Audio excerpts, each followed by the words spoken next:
I think that the most important thing when you're composing music, actually it depends on an idea and the things what I want to achieve. And I think that the most important thing as well, it's just to be able to convert your idea into the music. And as you know, as for the composers, we got so many different kind of tools and already like a different maybe methods with what you can use in order to achieve your goals.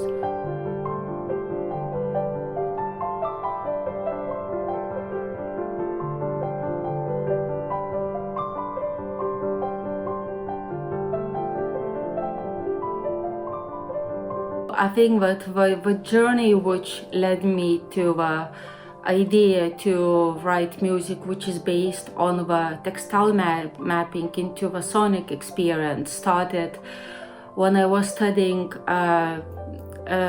textile design and engineer, and at the same time I was studying as a composer at the Lithuanian Music and Theatre Academy. And I think that throughout these studies, I noticed that there are so many common things which can be applied for the music and as well as the textiles. And one day I thought that, oh, why not just to try to do it instead of to think, oh, maybe I could use it and so on. So I think that one day it just happened naturally when I got Erasmus Socrates scholarship, and they went to study to Stuttgart in Germany, and then I have been asked to write a piece for 2 pianos, and then I went to a very small tiny place, and when they thought I need to compose something, and they thought okay, let's have a go and just to do it, first time in my life, let's do it.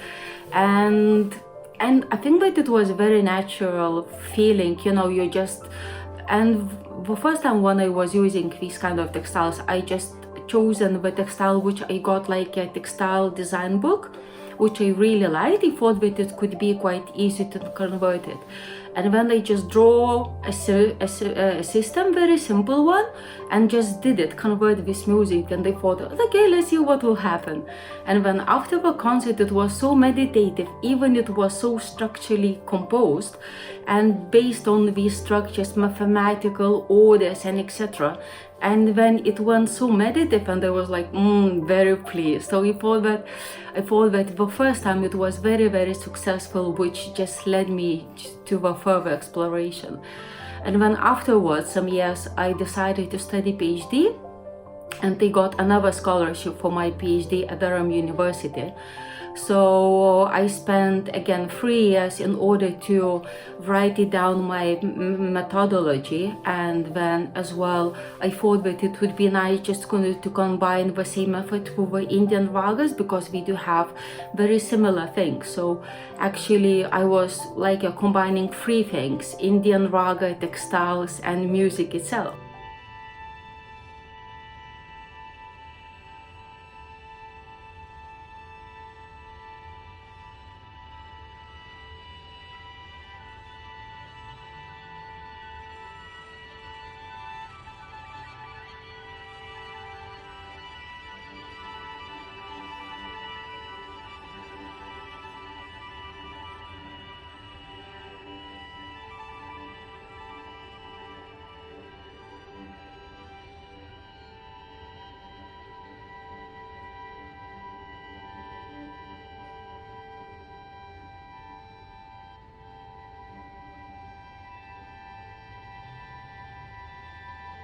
In order to choose the Indian raga, the final decision is based on a musical idea or on a textile pattern.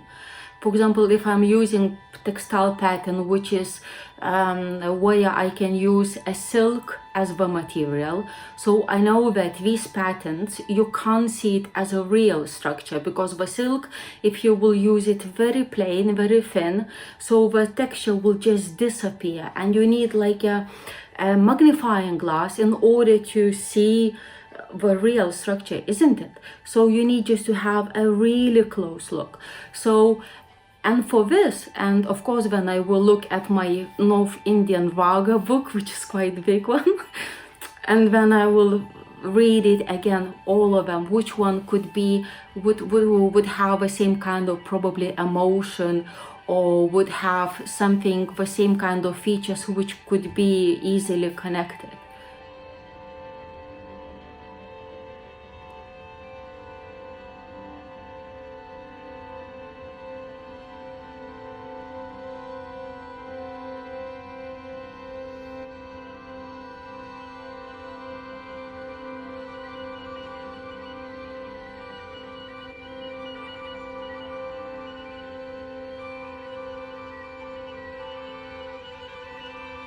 MEGH MALHAR, which is the tempo, it's very, very slow, like a crochet 42 beats per minute. And for me, even as the composer, it is quite hard to sustain this speed. It's so slow. I think that you need to slow your breathing down so low that you can become in the, let's say, unity of this beat, isn't it? So, and some performers, when we are playing, for example, Bozzini Quartet, which was played this piece first and it was written for them.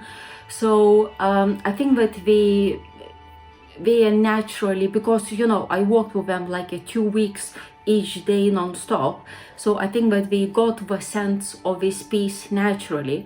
But for some performers which are like you know, taking this piece and then doing it, the rehearsal, I think that it's challenging for them just to, let's say, make a piece or find the way how you need to play it, because they're losing each other, you know. Even it is a string quartet, you know, like a coordination, 4 people, the same breathing, the same speed, the same bow, you know, changing a bow.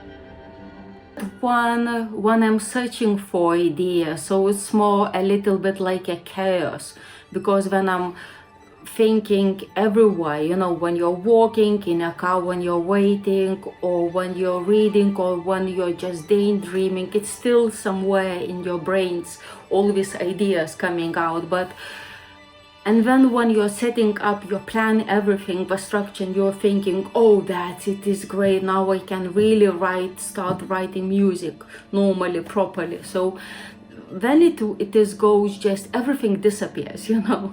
I'm not cooking so well, I'm not cleaning so well, so it's more likely I'm just disappearing in the process. So I really enjoy this time, because, you know, all your mind, you just want to get up as long as you know, as early as you can, and then start walking, and then you can spend hours and hours, and you can see, oh, it's already afternoon or whatever.